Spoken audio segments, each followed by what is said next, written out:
Well, sangat lama aku tak on semua ni. Sangat lama.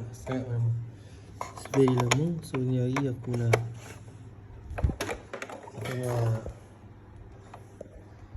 kita nak try balik. Entah elok entah tidak lah. So kita akan try saja. Nampak masih menyala. Okey, nampak masih menyala. So kita akan try. Okey, kita dah connect lah, dia dah bunyi kan.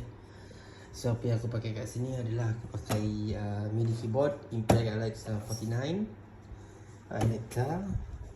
Dan aku pakai Just Simple PC upgrade. Dan aku pakai Motu 828 interface. Aku tambah lagi dengan 2 compressor and then 1 power conditioner.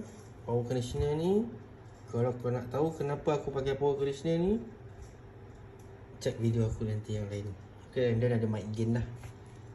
Okay, and then speaker aku pakai Yamaha 7 inch. And then monitor lah. And then mic aku guna broadcaster. So kita nak try record dulu ni hari. Aku pun tak tahu apa jadi. So kita akan tengok.